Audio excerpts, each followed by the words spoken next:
Thank you, Comrade Chairman, comrades and friends. This, as you know, is the final lecture in the series, and I also want to make it the concluding lecture in the series, and that I want to try to pull a few of the points together. During the course of it, we have discussed history, and we have discussed the dialectical principle. And such discussion should enable us to be philosophically equipped to understand the past and perceive the historically possible options for the future. We have discussed the origins of religion, and this has shown us how man made gods and how scientific thought must banish such imaginary beings from our rational consciousness. We have examined the relationship between capitalism and democracy, and we've seen from the great Chartist struggles of the last century that a democratic society without removing capitalism is like an omelette without cracking eggs. You simply cannot produce one. We've discussed morality and concluded that socialism is not necessary because it is good, but it is good because it is necessary. And we've examined the vision of socialism, pointing out that what is proposed by socialists is not a radical rearrangement of capitalism, but a new social system, quite unlike the one which we experience every day. A great step forward in the development of human interaction. And in this lecture, I want to discuss that step forward and what it entails, the revolution. To favour socialist transformation without revolution is like favouring steak and chips without favouring killing cows. You cannot create a socialist society without a fundamental upheaval and destruction of the system which exists at the moment. But there are some people who are very much more in favour of the idea of socialism as a made-to-measure, ready-to-live-in society than they are in favour of revolution. We've had revolutions before, they say, and the results weren't very nice. They refer us to the French Revolution of 1789 and the 1848 upheavals all over Europe. They remind us of barricades and bloodshed and corpses and reigns of terror. And they say this is what revolution produces. But these were not socialist revolutions, we tell them. These were capitalist affairs where one privileged minority fought against another privileged minority for control of the state machine, using the working class as a pawn in the game. Well, what about the Russian Revolution, say the anti-revolutionaries? That was supposed to be socialist. And look at the consequences of it in terms of human misery. Well, no socialist revolutionary would dispute for a moment that these consequences do exist. The so-called socialism of Russia and its empire manifests a form of dictatorial state capitalism which oppresses millions of people, locks them in prisons, throws them out of work, puts them in armies, involves them in wars, all of the hateful symptoms of an oppressive and exploitative society. And to defend that state is to defend capitalism.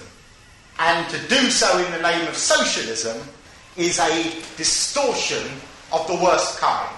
It is to link together two fundamentally opposite conceptions, dictatorship and socialism.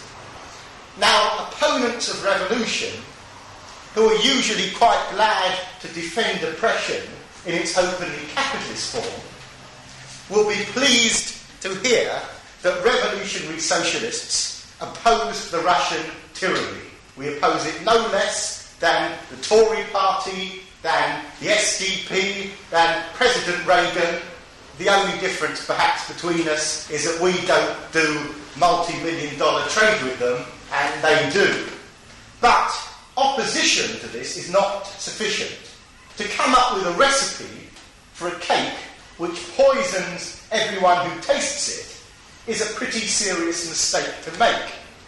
And to simply oppose the poisonous cake is to do nothing at all. To understand what is wrong with the recipe, which in the case of the Russian Revolution was the Bolshevik recipe, is to go beyond effects and symptoms and to start looking at causes. Why did it end up like that? Now, unfortunately, the vast majority of parties and groups and sects and individuals who call themselves revolutionary socialists have not rejected the Bolshevik recipe. They cling on to it in the belief, quite mistaken, that Leninism equals socialist revolution.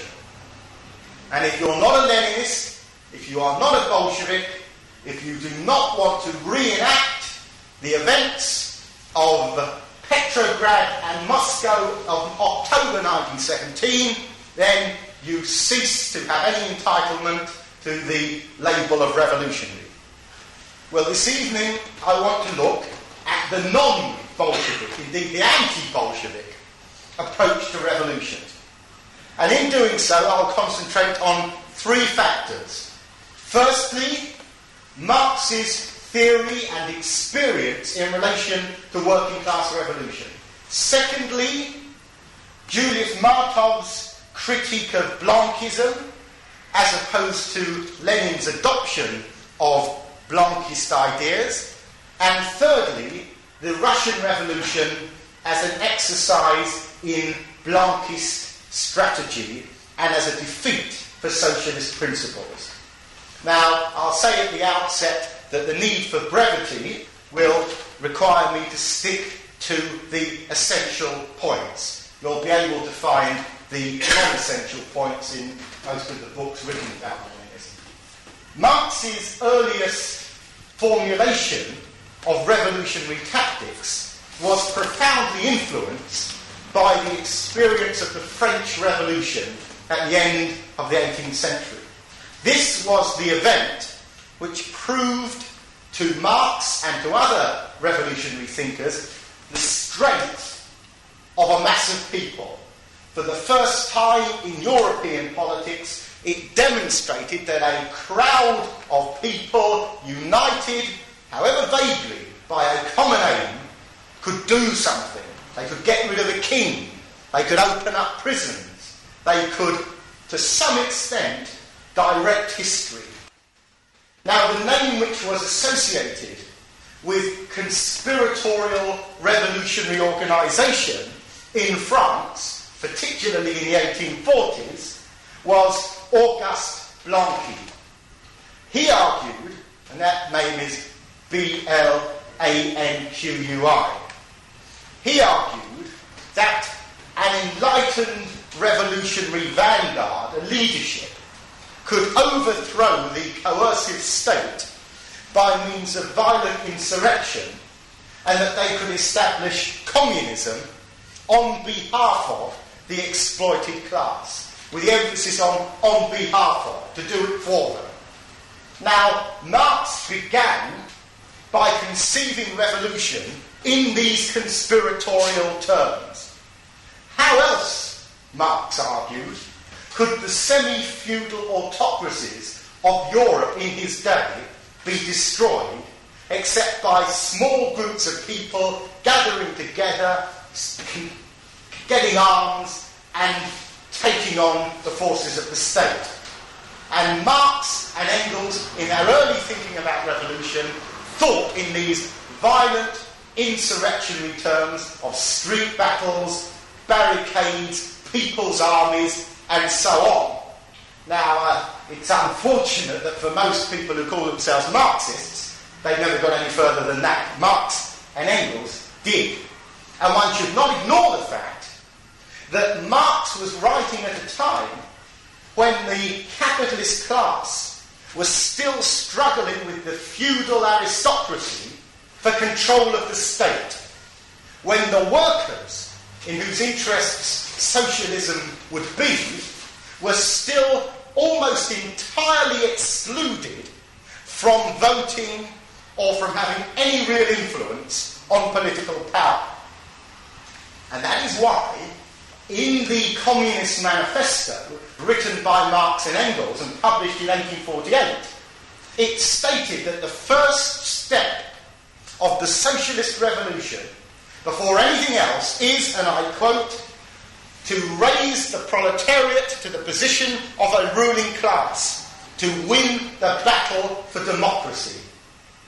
Now, winning the battle for democracy meant being in a position to control political power. It meant having access to the state, having access to government, local and national, to the armed forces, to the law courts, having some working class accessibility to these areas of power. And once the workers could control political power, Marx argued that they would control it in their own class interests. In other words, they would use this democracy which would have been gained in order to dispossess the minority capitalist class, who within a democratic constitution could never outvote the working class majority, and then establish socialism. And it was this ascendancy of the exploited majority to political power, which is spoken about in Clause 6 of the Declaration Principles of the SPGB. It's this ascendancy to democratic control which Marx summed up by the term, which has been so abused and distorted and confused, the dictatorship of the proletariat. Now, in his book, Democracy or Dictatorship, Karl Kautsky, when he was involved in a lengthy and very stimulating polemic with Lenin, Kautsky wrote that, I quote, "At the beginning of their activity, Marx and Engels were greatly influenced by Blanchism. The dictatorship of the proletariat, to which they aspired in their first writings, still showed some Blanchist features." Now, I would argue that Marx and Engels only accepted Blanchism and only accepted the old French revolutionary Jacobin idea prior to their full understanding of the materialist conception of history. It was at the point when Marx and Engels got to grips with the laws of historical motion, with the materialist conception of history, that they threw out the old ideas of conspiracy as advanced by Auguste Blanqui. Because when it comes to it, the belief that a minority can manipulate history by the strength of conviction is in complete opposition to the materialist recognition that socialism is an impossibility unless the conditions giving rise to it, including mass working class political consciousness, unless they exist. Now, the proof of this was tragically demonstrated to Marx and his whole generation in 1871, when the war-weary workers of Paris declared themselves autonomous, threw aside their government, and established the Commune of Paris. Now, amongst those who set up the Commune, and that's the subject of a quite independent lecture, I can't do justice to the Paris Commune here tonight, although it's a very, very important subject. But amongst those who set it up in 1871 were workers, many of whom were influenced by Blanqui, who genuinely wanted socialist revolution and saw it as the only alternative. Consider, for example, a statement which is very rarely quoted for reasons that you'll see when you hear it, because it's frankly one of the people who took part in the Commune who had a lot more understanding than many of the others. The words written by Bowie written in a newspaper called Le Drapeau in March 1871. He says, "Yes, for 82 years we have struggled for nothing. We have taken the wrong route and have brought ourselves to a disaster. How ridiculous to have smashed the power of kings without destroying monarchy, to have abolished privileges without eliminating privileged classes, removing symbols while leaving intact the reality they represented. We have foolishly rid ourselves of the men and retained the institutions. Let's do the job properly this time. Socialism, citizens, socialism. Let's be socialists at last. That's it. Let's change the foundations of the social order. Let's build a new world. Let's sow the seeds of freedom. Let's emancipate labour. Let's establish equality. War upon privilege. War upon exploitation. War upon ignorance, misery and servitude. Instead of removing the thorns of the brambles, workers remove the roots." Now that was a very interesting statement made at the time of the Commune. But these kind of powerful sentiments which inspired those heroic men and women who took part in the Paris Commune, they gave rise to a movement of workers who tried to organise democratically. They tried to organise without leaders, but with delegates who had to report back, and if they weren't doing their job properly, they were out. With tribunals, so that if anyone did anything against the democratic will, a popular tribunal would hear the case and see what was going to happen, so that everything was organised as democratically as could be expected in that kind of a makeshift communistic setup. Now, as most of you will know, the Commune was crushed by the forces of capital. The French army went in what is arguably one of the most destructive and brutal attacks on working class self-organisation of all time. And 30,000 communards were killed within a very short time. Hundreds of thousands were imprisoned.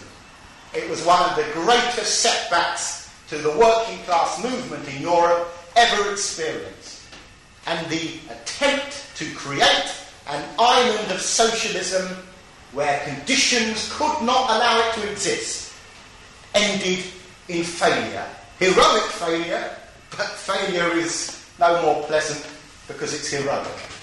Now, Marx understood the reason for the Commune's defeat, and he made this clear in a letter to a Dutch correspondent in February 1881. This Dutch so-called socialist had written to Marx saying, why shouldn't socialists take part in capitalist governments? Marx said, you can't create a bit of socialism within a capitalist environment. And he went on to say, perhaps you will refer me to the Paris Commune. But apart from the fact that this was merely the rising of a city under exceptional conditions, the majority of the Commune was in no way socialist, nor could it be. With a modicum of common sense, however, it could have reached a compromise with Versailles useful to the whole mass of the people, the only thing that could be reached at that time. In other words, Marx understood by the 1880s that socialist revolution involved necessary historical prerequisites which must exist, and the absence of which could only allow the possibility of compromise. Now, after the Commune, in 1874, Blanqui and 32 of his comrades formed an organisation called the Revolutionary Commune Group. These called themselves the refugees from the Commune because they'd been moved from outside of Paris.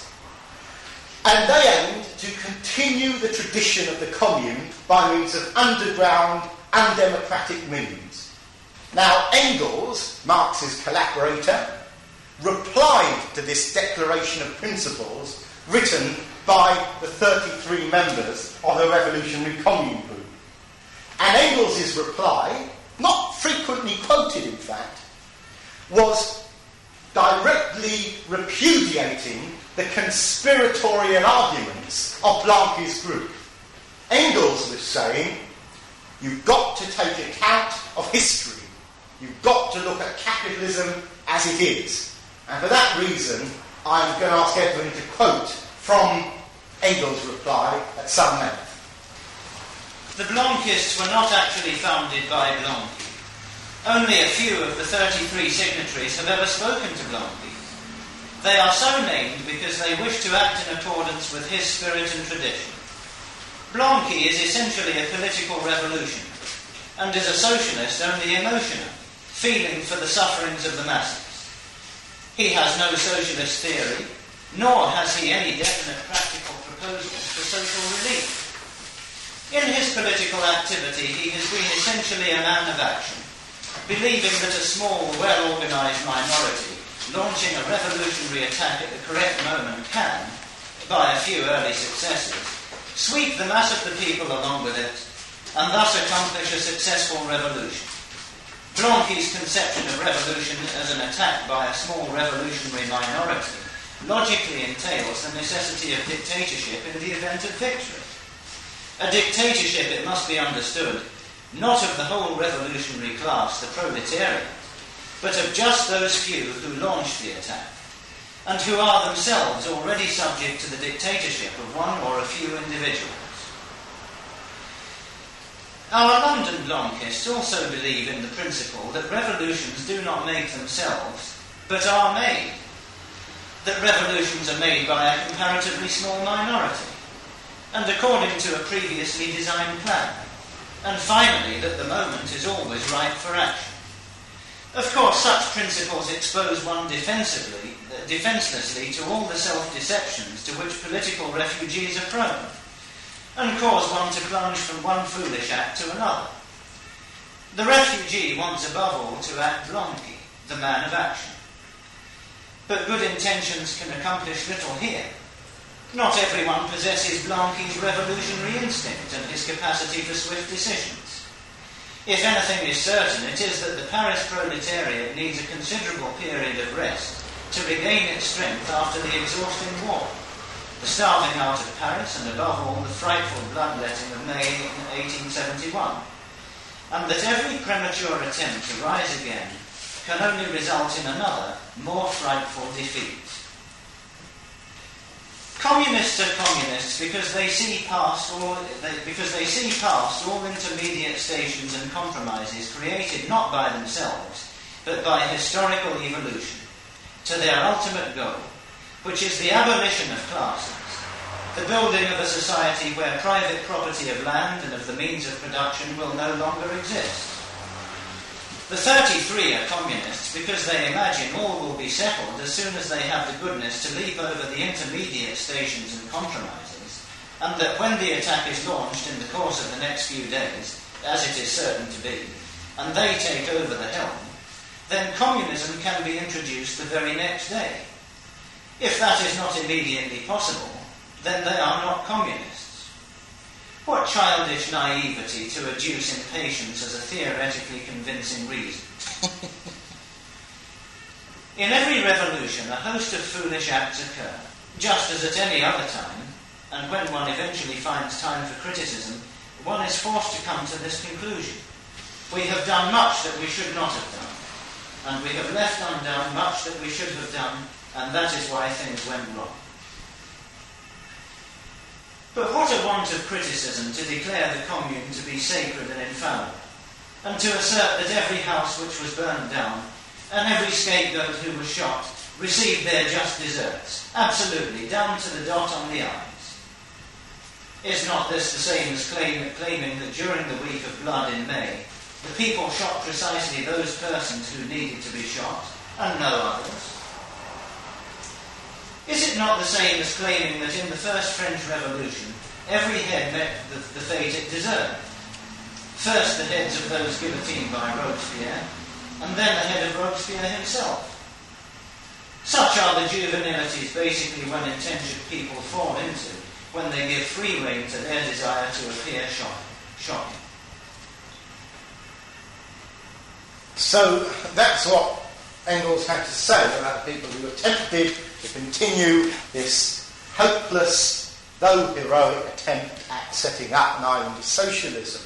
And in the light of this, it is perhaps understandable that in 1917, when news of the Bolshevik victory in Russia was received in Britain by the Socialist Party of Great Britain, amongst others, Jack Fitzgerald wrote in the Socialist Standard that what had happened was likely to be just another Paris Commune. It was the immediate connection that was made. The Blanquists in the Russia of 1917 were, of course, the Bolsheviks. Because for all of his claims to be a Marxist and a materialist, Lenin was in fact an incorrigible philosophical idealist who believed that minority will could smash down the barriers which history imposes.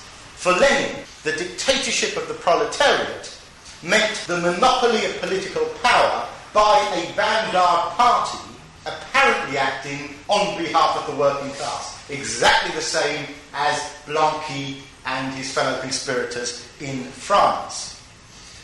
Lenin argued that the dictatorship of one man was not even incompatible with Soviet democracy. He actually wrote this. He argued that a leadership who were more enlightened, taking control of society, were infinitely more progressive than a reactionary czarist autocracy, which was also only a minority imposing itself on the majority. Now, it is interesting to bring in the writings of Martov to consider what Martov had to say about this connection which Lenin makes between democracy and dictatorship as being in some ways dialectically reconcilable when he speaks about this term in his major pamphlet, The State and the Socialist Revolution. The completely democratic constitution of the Paris Commune, based on universal suffrage, on the immediate recall of every office holder by the simple decision of his electors, on the suppression of bureaucracy and the armed force as opposed to the people, on the electiveness of all offices, that is what constitutes, according to Marx, the essence of the dictatorship of the proletariat. He never thinks of opposing such a dictatorship of democracy. Already in 1847, in his first draft of the Communist Manifesto, Engels wrote, "The proletarian revolution will establish first of all the democratic administration of the state and will thus install, directly or indirectly, the political domination of the proletariat. Directly in England, where the proletariat forms the majority of the population. Indirectly in France and in Germany, where the majority of the population is not composed only of proletarians, but also of small peasants and small bourgeois, who are only now beginning to pass into the proletariat, and whose political interests fall more and more under the influence of the proletariat. The first step in the revolution by the working class, declares the manifesto, is to raise the proletariat to the position of a ruling class, to win the battle of democracy. Between the elevation of the proletariat to the position of a ruling class and the conquest of democracy, Marx and Engels put an equal sign. They understood the application of this political power by the proletariat only in the forms of a total democracy. In the measure that Marx and Engels became convinced that the socialist revolution could only be accomplished with the support of the majority of the population, accepting knowingly the positive program of socialism, so the conception of a class dictatorship lost its Jacobin content. Well, I'm not going to spend a great deal of time this evening again because time doesn't permit, to go into the Blanquist political characteristics of Lenin's thinking. Although I would say that for those of you who want to read about that, there's an article about it in next month's Socialist Standard.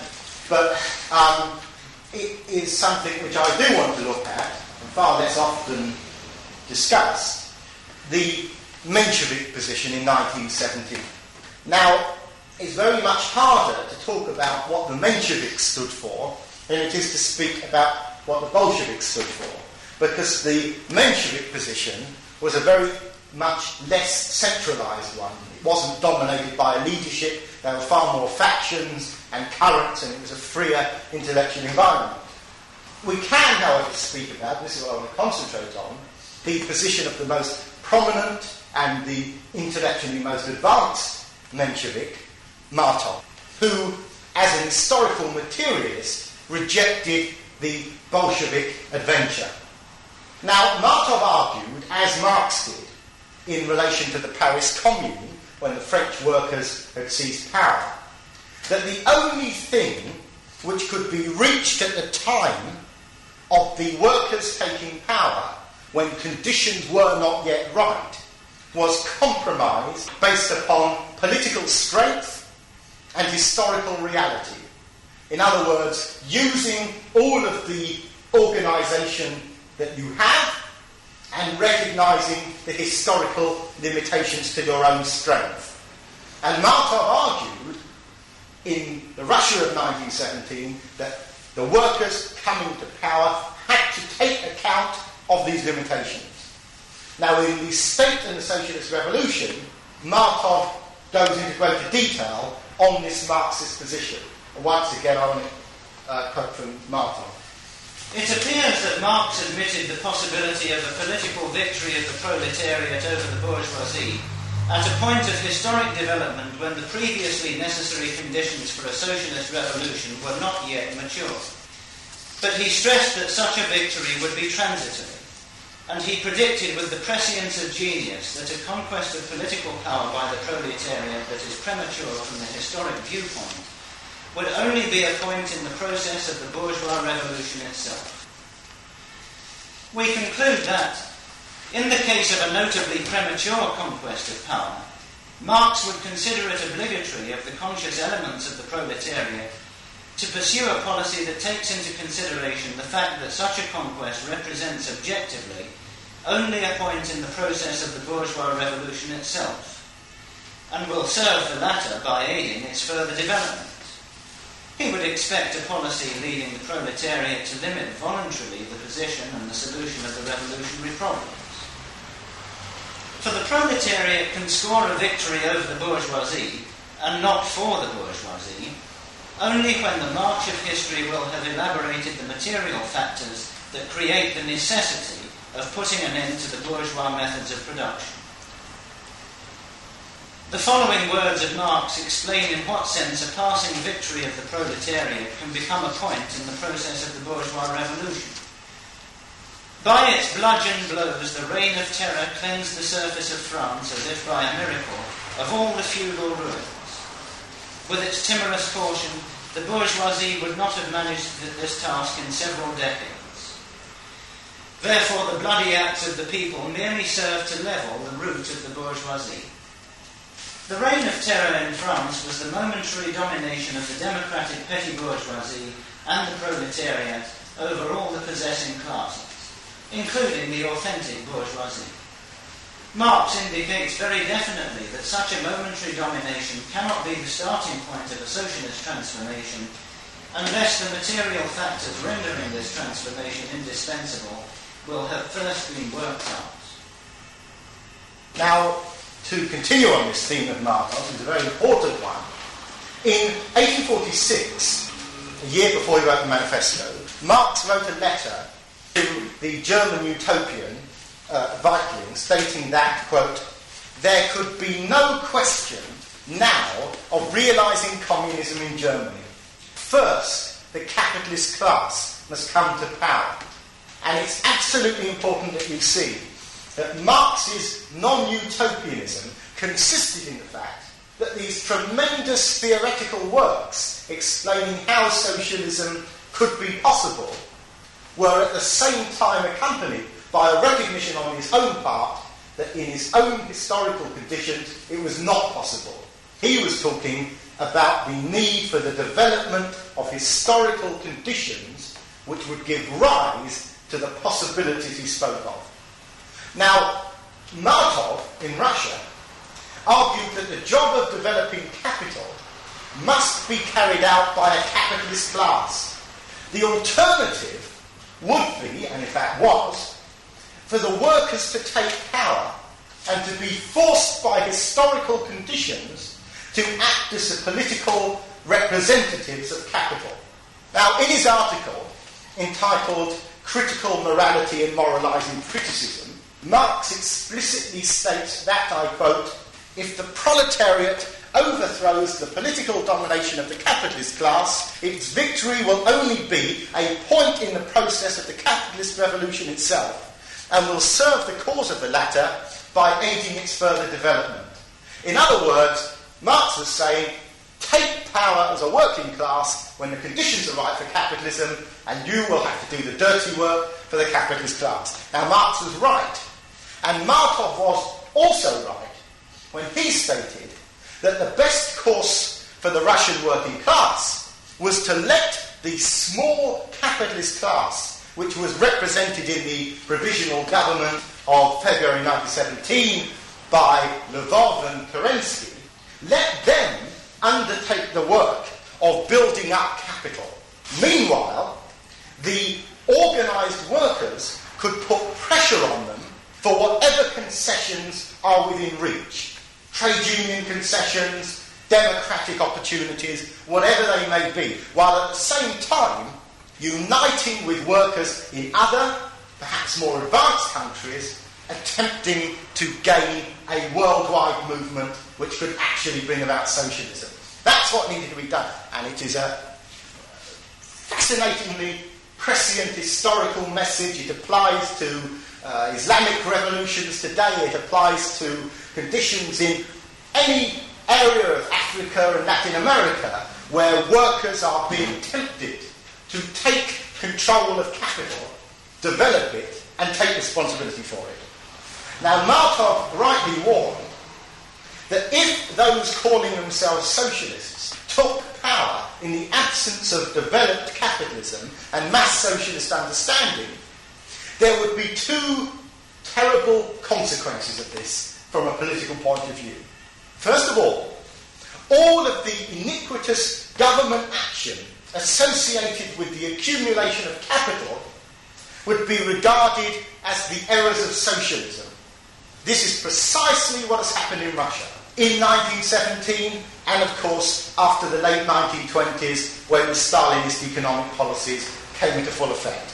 Socialism was related in the popular mind with all of the state coercion, all of the oppression of the 5-year plans, in exactly the same way as has happened in China, as happened in Albania and many areas of Eastern Europe, and it's happening now, of course, in Africa, in South Africa, in Zimbabwe, where strikes are being banned in the name of socialism and the development of capital. Now, secondly, Martov predicted that if socialists gave up their status as an opposition, if they gave up their right to stay outside of government and outside of the area of the control of capital, at a time when they had no other historical option than to be in opposition, then the democratic concessions which would be gained from a capitalist government would not be gained. And this is exactly what has occurred in Russia. The myth that the proletariat is in a position of dictatorship has logically precluded the possibility of the proletariat, as a class with real material needs, to oppose its own dictatorship, which, of course, is defending the real material needs of capital. And this has put not only the Bolshevik Party of Lenin right from the beginning, but the whole history of so-called socialist control over capitalist development in an impossible position. And Interestingly enough, that position is one which was predicted by Engels writing many years before it even happened, predicted the possibility which would happen if socialists took control in a capitalist economy. And it's well worth hearing what Engels wrote on this in his preface to the Peasant War in Germany. The worst thing that can befall the leader of an extremist party is to be compelled to take over the government at a time when the moment is not yet ripe for the rule of the class he represents. He finds himself necessarily in an insoluble political dilemma. What he can do is in conflict with his entire political attitudes, his principles, and the immediate interests of his party. What he is supposed to do cannot be done. He is compelled to represent not his party, his class, but the class for the rule of which the moment he happens to be right. For the sake of that moment, he must act in the interests of an alien class, and must feed his own class with phrases and promises, along with the assertion that the interests of that alien class are really their own. He who gets himself into that fourth position is irredeemably lost. Well, that was written, of course, by Friedrich Engels and not Michael Ford, although it could well apply to him very soon. Now, because like King Canute, Lenin deprecated Martov and the Mensheviks for having the audacity to claim that the impossible should not be attempted. If, of course, a small group of anarchists, let's say around here in King's Cross, was to propose to form an army and to seize control of Islington Town Hall and to establish socialism, and who knows, probably wilder plots have been hatched in this very room, if they were to claim that public feeling was on their side because the rates in Islington are very high, if they urged those of us present to join them in this attempt, and if we refused on the grounds that this adventure would not achieve socialism, and if those things happened and this little band of anarchists accused us of being anti-socialists simply because we have a clear idea of what is historically possible, well, then we would know what the Mensheviks felt like, because that's exactly what happened to them. They were told that by recognising the possibilities of history, they were letting down the cause of socialism. In fact, Martov's socialist principles, whilst not entirely those of the Socialist Party of Great Britain, and one wouldn't expect them to be in the Russia of 1917, were in many ways far advanced of Lenin's. At the beginning of the First World War, the Mensheviks in Russia split between the defensists who supported the war and the internationalists who opposed it. Martov, who was abroad at the time, took the internationalist position and maintained this all through the war. This internationalism was not, of course, unrelated to Martov's long association with the Russian political revolutionary group called the Bundists. And the Bundists were Yiddish-speaking Marxists, mainly of Jewish, in fact, entirely of Jewish origin, whose particular political strength was in their outspoken hostility to the idea of national frontiers, which is a kind of hostility you would expect Yiddish-speaking Marxists of Jewish origin to have, because they were thrown out of one country and into another, and the whole idea of frontiers and armies and nations appalled them. And Martov had been intimately associated with the Bundists in his early political career. Now, in May 1917, Martov returned to Russia, a month after Lenin returned, and he unequivocally opposed the war. And in fact, he won over large sections of the Menshevik Party, particularly the branches in Moscow and Kharkov and the Donetsk Basin. And even though this left the majority of the Mensheviks, especially those in the factories in Petrograd, as defensists, it meant that the Menshevik Party was split. In those who opposed the war and those who, in one way or another, thought they should support it. Now, in late August 1917, many of the Menshevik internationalists, although not Martov himself, left the Menshevik Party and they formed a new paper which was in fact edited for a short time by Maxim Gorky. Now, although Martov stayed within the Menshevik Party, he stopped writing for its official newspaper, the Robochaya Gazeta, and he only wrote for the paper which was edited by Gorky.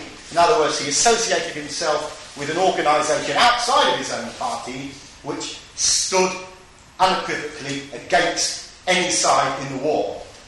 Now, unfortunately, the articles which were written by Martov are not generally available in English, but they are major statements of anti-militarism which are comparable probably only with those which were appearing at the same time in the Socialist Standard, which was of course the only journal in Britain to oppose the First World War quite unequivocally.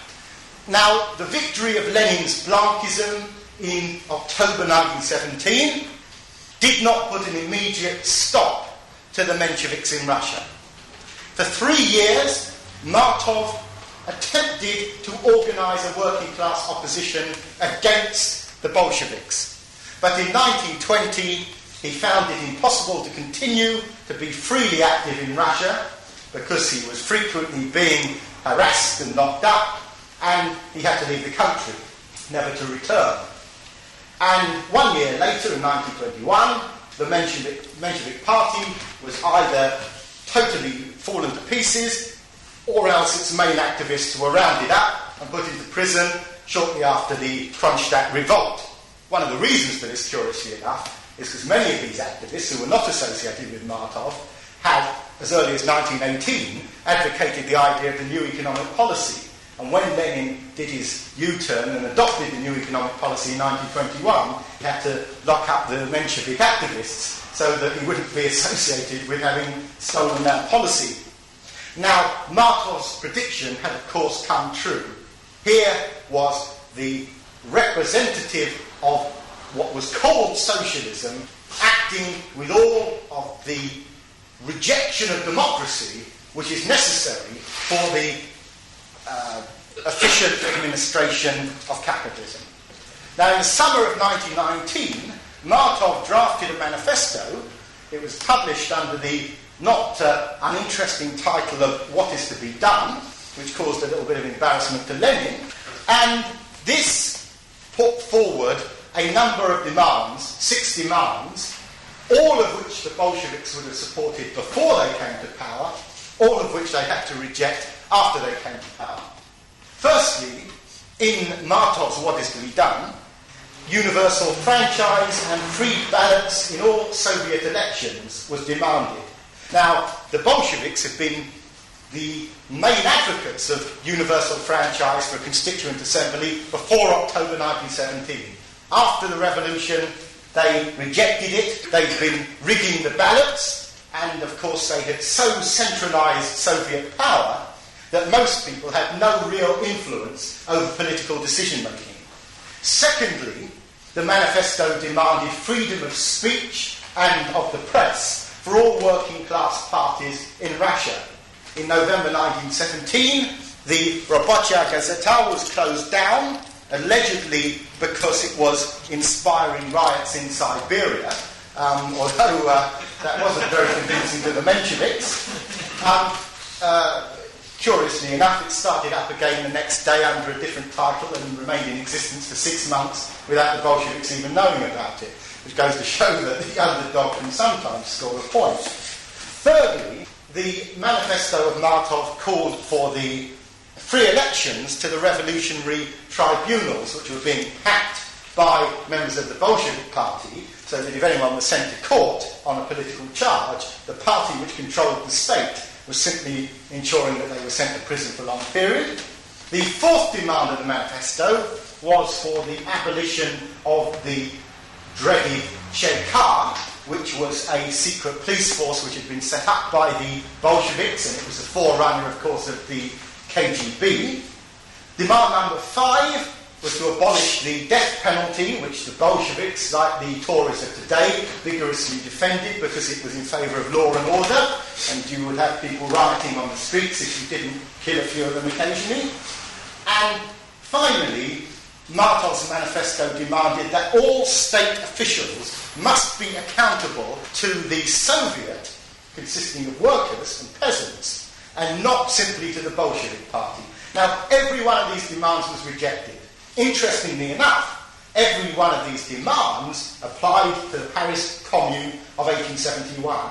So when Marx made his famous remark that, look at the Paris Commune, there you have the dictatorship of the proletariat, what he meant was, you have free elections, you have accountable delegates, you don't have a secret police force, you have people accountable to the commune and not to the party. Every one of these, in the so-called dictatorship of the proletariat of the Bolsheviks, did not exist. Not under Stalin, but under Lenin as early as 1919.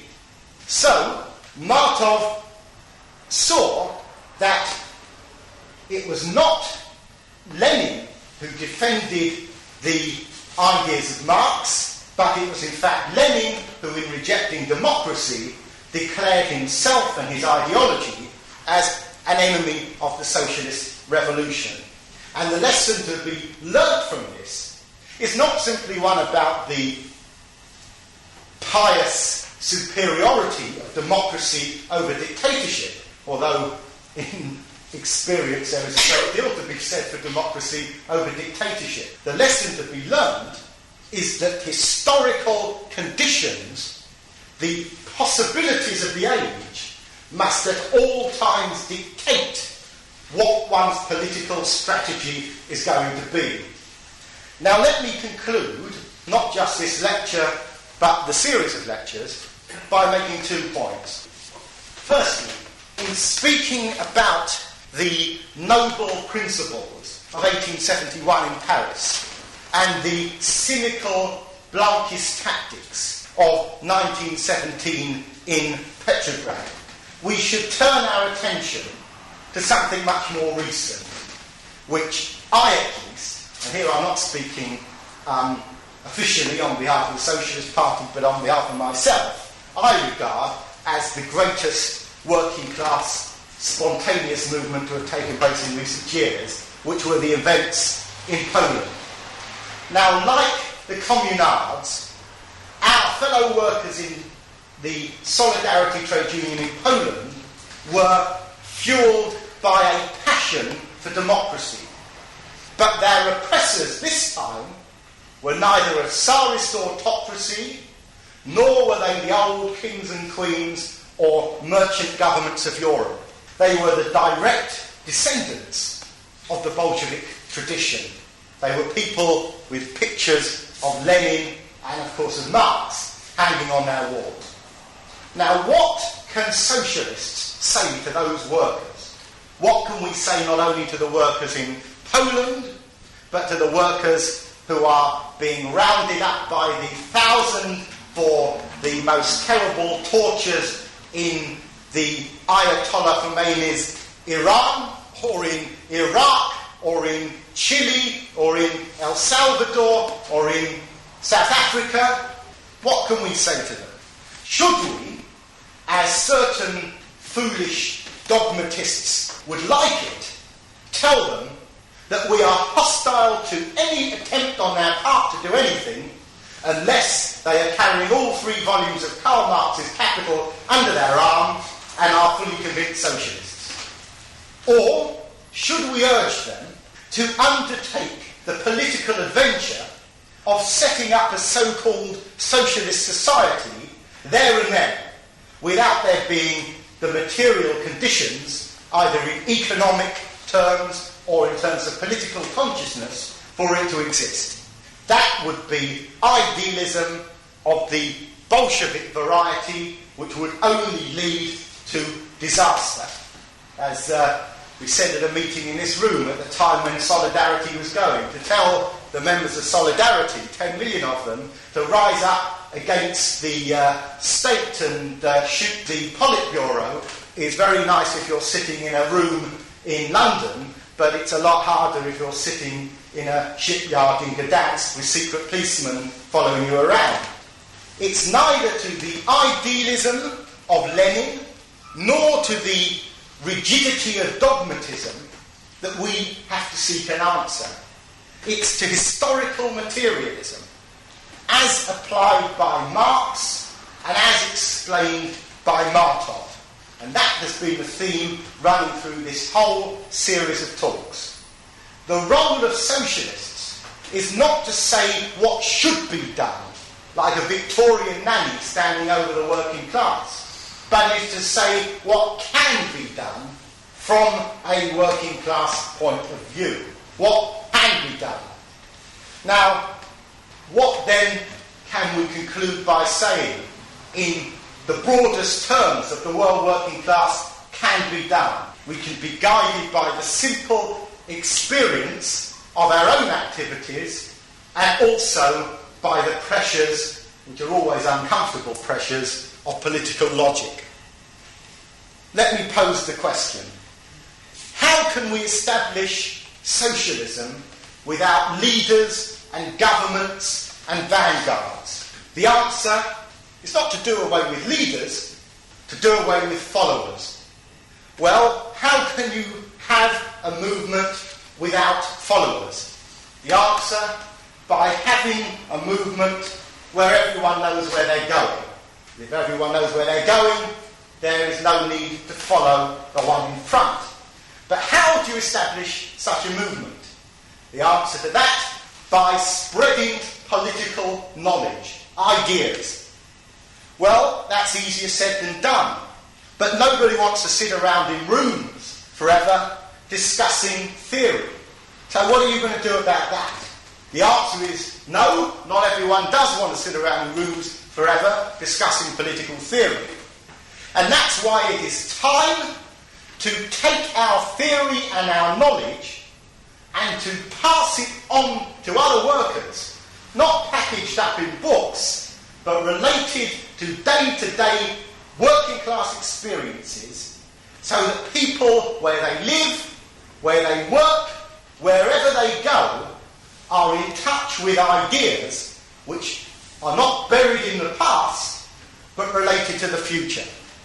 And when a majority of workers understand and want the new system of society, then and only then, there will be a revolution, the likes of which the world has never before seen.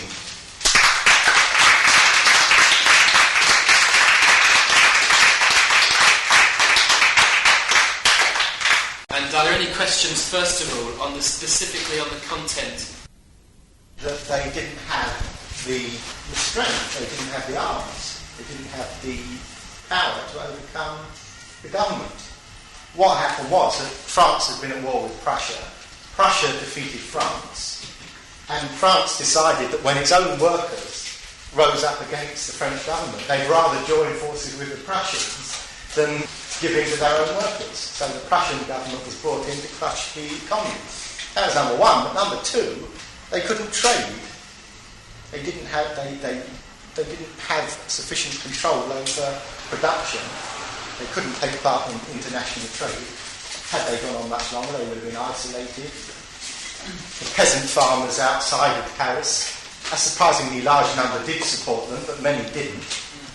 And they were being starved out. So they were basically ostracised by the society surrounding them? Well, not by the society around them so much, but by the people who had power in the form of the state. That was the main problem. The Paris Commune, after the Paris Commune, there were terrible things written in the press claiming that the communards had killed thousands of state officials, most of which are now known to be completely untrue. It's like, there was a film on quite a bad film on television about it the other night, the Attica State prison riot. And after the Attica State prison riot, it was claimed that the prisoners had killed the prison warders who they held hostage and had castrated some of them and so on. In fact, all of the hostages who'd been shot by the American police by accident when they were trying to hit the prisoners, and they'd given the prisoners the blame for it. The communards didn't kill people. In fact, in the days when the socialist standard, to let you into a secret, was more bold than it is perhaps these days, after the Paris Commune, Fitzgerald wrote an article saying the problem with the Commune was not that they killed the officials, but they didn't kill enough of them. Well, I wouldn't know whether that's right or wrong, but in some ways they had a point. If they would have killed a few more of them, they would have saved their own lives. That's one of those things. But what can be said was that there was no restraint in the brutality with which the commune was put down all over Europe. I mean, actually, it's very interesting because the government so overreacted in putting down the commune that it created a feeling of support for the communards all over Europe.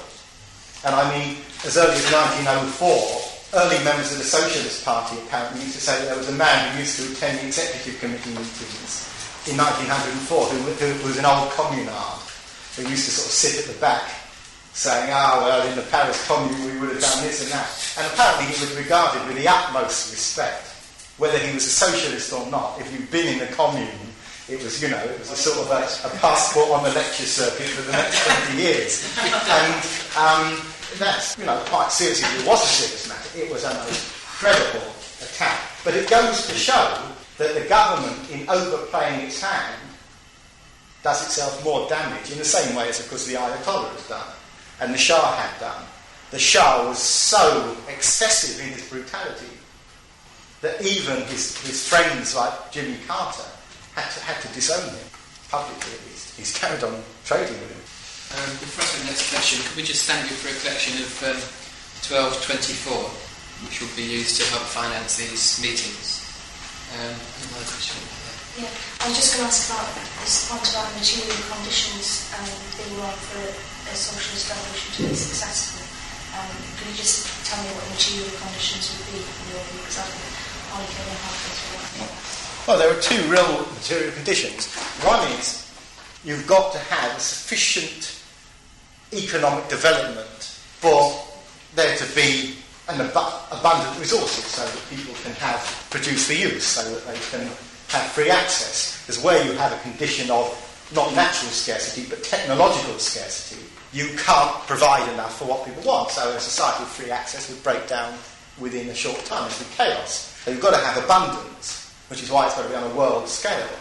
And secondly, of course, you've got to have consciousness, because, you can't even... So those are the two things. And, I mean, the tragedy of history is that sometimes one occurs when the other doesn't. So in the Paris Commune you had a quite high level of consciousness, but not the material conditions.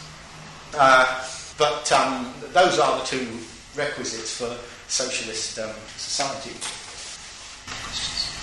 Why did the Menshevik split into internationalists and defensists? Well, I mean, I understand the internationalist position, but why? What were the reasons behind the other?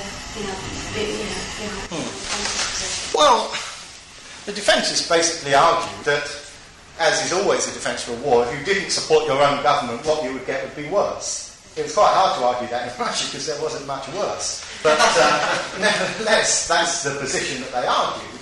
And they also argued there's a certain amount of tactics in it. The argument was if you support your own government, then you get a payoff after the war. And the government was saying that to them. The Tsar was saying, if the progressive forces support the war, we'll support them. So in essence, they divided in fact into two parts. There were two groups of defensists. One group left the Menshevik Party. They were known as the Unity Group, and people like that. In fact, Plekhanov, who we started with several months ago, he actually joined them.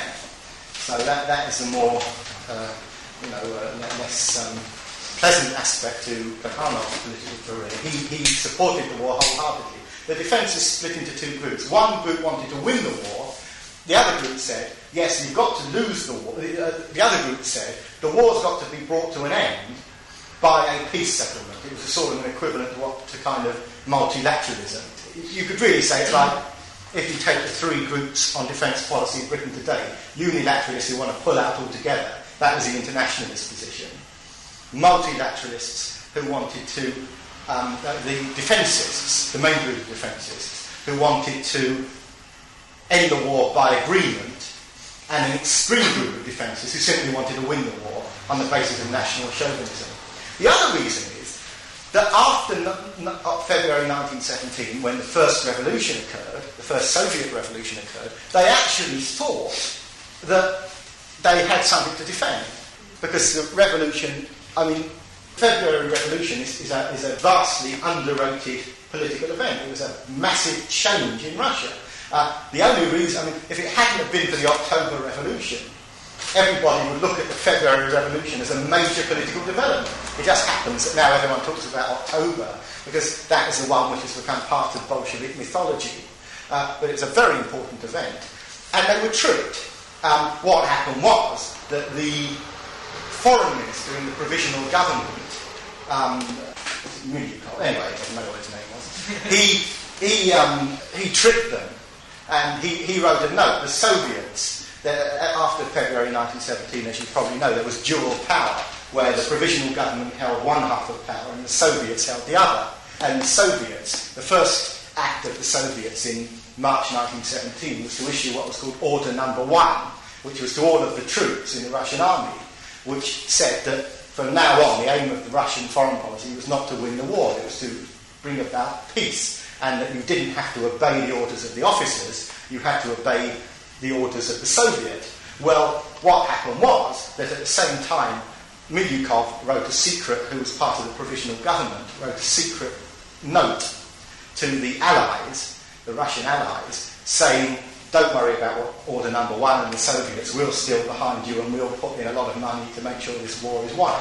And when that note was in fact discovered in July 1917, this was what brought down the government in which Milyukov was the foreign minister, and it was the one which brought in Kerensky as prime minister. I think it was at the end of July 1917. Can you, Mr. Speaker, define what Tsarist autocracy is? Yes. Understand? Yeah. Well, an autocracy is simply a one man ruled by one person. And in the conditions of Russia, that was the Tsar, who at that time was Nicholas II. And the Tsarist autocracy was the system whereby what they had in Russia was not quite the same as feudalism in Britain. They'd never had feudalism in Russia. It was a different system where the court of the Tsar was the controller over all of the land in Russia, and they still had, unlike in Britain in the 19th century, the divine right of kings. In other words, the Tsar was supposed to be appointed by God, and he was Trotsky in his History of the Russian Revolution, quite rightly I think, argues that the best advert for the revolutionary movement in Russia was Rasputin, because in fact, again, it's interesting how so much of history is made by the ruling class simply overplaying their hand. Because what Trotsky argues, and Trotsky was a very good historian, was that, in many ways, when he wasn't trying to cover up all the things he'd been involved in, he was good anyway. And what Trotsky argued was that they made such a fuss about how the Tsar had magical powers and everything the Tsar did was in direct contact with God, and they got the Tsar around all these peasant communities and he was touching them on the head and supposed to be curing them from the diseases, that people got so sick of it, they overplayed it. The English stopped doing it in 1714 with Queen Anne. She was the last queen to have what was called, I forget what they called it, but it was a royal touch. People used to queue up outside Queen Anne's court, and Queen Anne would touch them on the head, and make the blind see and the deaf hear and so on. After Queen Anne, they gave it up with George I, basically because he couldn't speak English, he was never in England, so he couldn't do it. And after that, in fact, a lot of things ended with George I, but that's another story. What are the practical chances that a revolution, as described by Martov, could ever take place? It seemed to me that a Bolshevik movement would often preempt them and put forward a revolution by the elite before conditions would be right for a Menshevik-style revolution. Well, a revolution by an elite is not quite... You see, revolutions are never made by leaderships, they're made by followers. And the problem with that is that, you're quite right, you can only get followers where people don't know what they're doing. And I think it's part of the process of history, frankly. When people need to follow, when they don't know what they're doing, they're going to follow someone. It's almost inevitable. And therefore, the logical answer to your question is when people understand what they want, they won't follow anyone. In one sense, don't misunderstand what I'm going to say, in Brixton last summer when they had the riots, it was spontaneous. No one actually went out in the streets and said, come out and riot. People rioted. I mean, it's true, all the Trotskyists arrived about 2 weeks later and told them to riot, but by that time the riot was over. But nevertheless, it was spontaneous.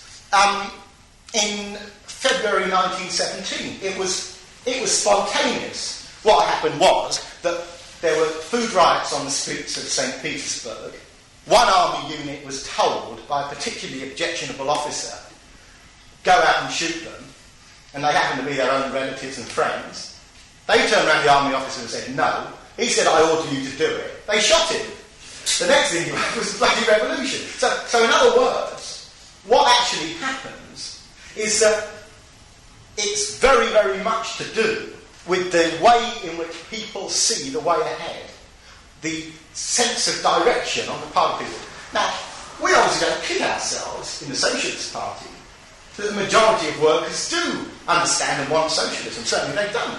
What we can say is that the rational capacity for mass understanding does exist. There's nothing inevitable about following. There's nothing inevitable about the crowd always being in the rear guard. And once you actually break through the level of historical reasoning where you say, well, that's not inevitable, then you say, well, if it's not inevitable, it's possible. Well, if it's possible, when's it going to happen? Well, it's going to happen when people want it to happen. Do I want it to happen? Well, I do, or I wouldn't be here. You must be a bit interested, or you wouldn't still be here. You had a chance to get out during the break. So therefore, you start thinking about it. Well, do I want it? What do I want? Society where you've got classes? Well, you don't mind a society where you've got classes if you're in the ruling class. If you're not, you don't like the sound of it. Do you want wars? No. Do you want unemployment? No. Do you want wage slavery? Not if you're a wage slave. And so it goes on. And eventually you come out and you say, well, I don't need the society we've got at the present. I want a different one. And then you start to establish it. And then if I come through the door and I say to you, now hang on, what you want is a society without war, a society without unemployment, a society without classes, follow me. You say, no, I don't need to, I already know that. I know what I want. And once that's happened, you simply can't lead people.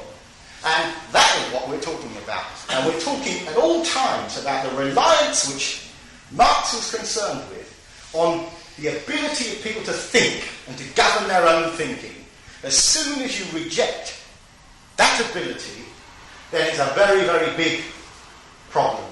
You're entering into an area where, as I would argue, you've got no alternative than a slope which eventually leads down towards fascism. Because eventually, at the end of the day, you start with benign government, you end with malevolent dictatorship. And there's no avoiding that. So that rational capacity is what stops it. There are no inevitable cycles or patterns in history. The only thing which is inevitable in history is the necessity for change and the capacity for consciousness. And yet we repeatedly see a Kim Il-sung, a Tito in power, a few instances such as Poland where the workers' movement does bring forth the so-called communist establishment has plenty of power to crush it and then some. Is there a realistic chance that this kind of revolution can go through, or is repression from the left too heavy? Well, I tell you what. Well, you and I, and even the oldest amongst us, there's nobody very old amongst us, but the oldest amongst us as a human race, we're young, we're kids, historically speaking. Look how long the Earth has been here. I don't know how long it's been, and the man sitting next to you probably does. 4,600 million years. There you are. He's been counting every second. I know it's a year. Right. So, the Earth has been here a long time. Years and years, hundreds of years of slavery, feudalism. We've had capitalism for a very short time. And what's happened within capitalism is that people have tended to reflect the capitalist methods of revolution in socialist experiments. So what's tended to happen, understandably, is that what Lenin did was Lenin looked at the French Revolution, which was a capitalist revolution, or the English Revolution. Well, the English Revolution was different from all other revolutions because there was no bloodshed in it.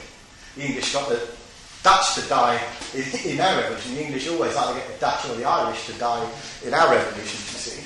So what happened there was that the tendency has been to look back to the past for a way ahead. But capitalism is young. What we're arguing is not obviously simply about prediction, because you can read predictions in horoscopes. What we are arguing is about historical possibilities and the ways of solving contradictions which exist. And if there is a contradiction between a system which is giving rise to exploitation and a group of exploited people who don't want to be exploited, then the only resolution of that contradiction is for that group of exploited people to get rid of that system. And the fact that that hasn't happened before is largely because what happened with Tito in Yugoslavia or the African dictatorships has been that these men have been brought in to build up capital. It has been a process of developing capitalism. In parts of the world, Marxism is regarded as a very, very good idea. After all, Marxism is a bit like Christianity. So, there's a lot of nice, pious sound to it. It's good. Workers are getting a bit tired of being told you've got to do things in the name of God, when you're told you're doing it in the name of classlessness, equality, fraternity, and so on. This is very good.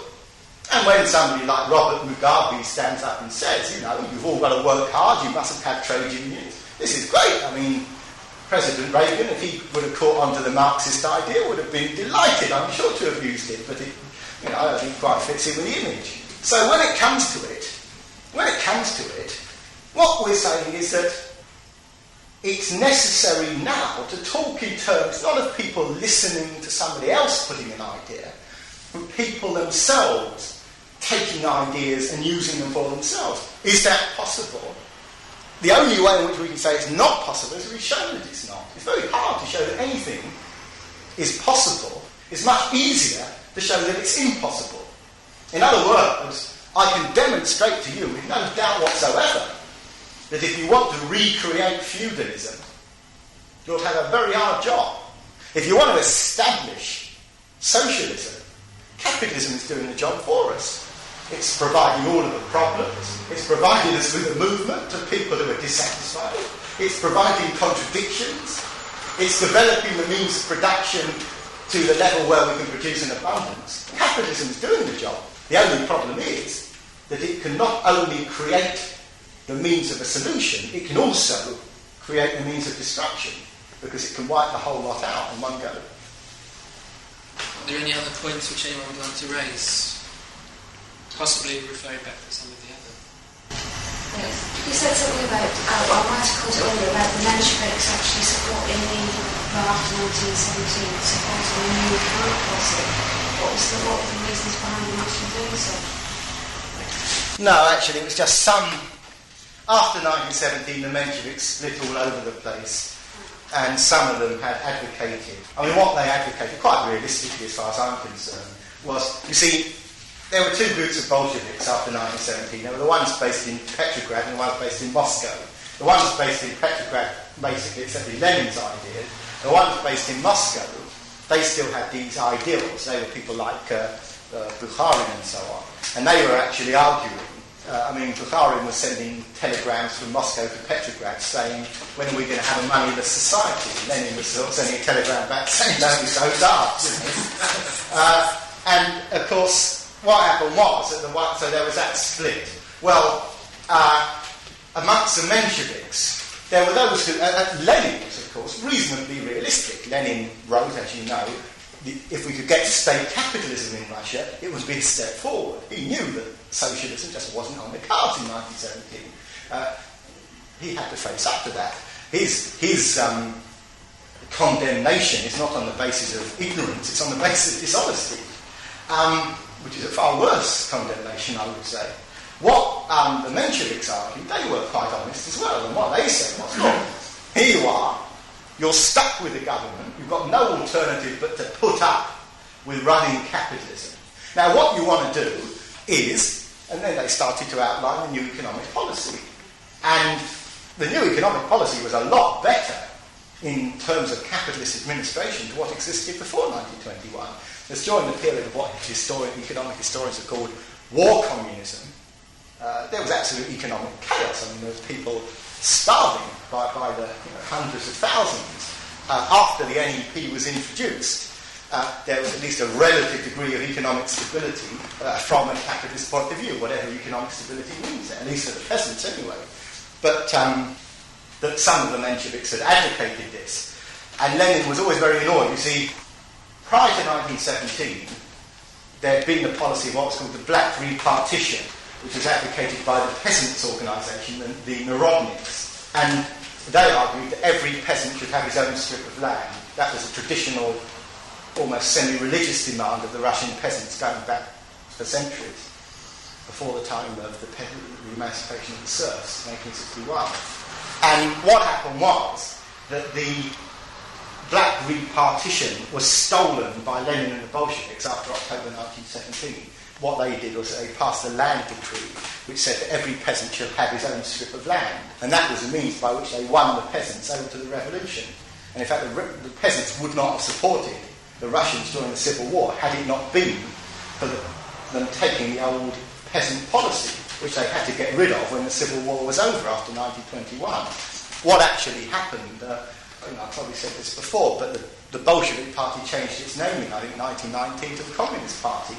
And many peasants in Russia used to say, we love the Bolsheviks, but we can't stand the Communists. They didn't realise it was the same party, because it was the Bolsheviks who gave them the land in 1917. It was Communists who took it away from them soon afterwards, and they didn't realise it was the same party. Unfortunately, one of the problems about peasant communities is that they don't have much of a written history, and peasants, practically every other generation, peasants are caught on exactly the same trick. And peasants are always believing that when they're given land by a government which wants stability for a while, they're going to keep it. As soon as the government... The thing about peasants is peasants very rarely organise very efficiently, and therefore it's very, very easy to trick peasants left, right and centre, because once you actually want land taken away from them, they're so divided, there are no trade unions. That's why, to some extent, rural solidarity was quite an interesting phenomenon, because it was an attempt by some of the smaller peasants in Poland to actually defend themselves against collectivisation, which is still probably due to come in Poland. Any other contributions that anyone would like to make? If you have any points to make about previous meetings in the series, we want to welcome those as well. Well, in that case, it might be an idea to draw the meeting to a close early, because I think transport is that easy anyhow. So I'd like to again thank the speaker on behalf of the people here. I'm sure everyone would agree that we've had a series of very stimulating talks covering the introduction to socialist thought. Before I ask the speaker to sum up for tonight and for the end of the series, I would just point out that any ideas which any of you may have for future suggestions for future meetings we might run would always be gratefully received and given consideration by us as a branch. There is literature available at the back, so if there aren't any other points, then I'll ask Harry Coleman to sum up tonight.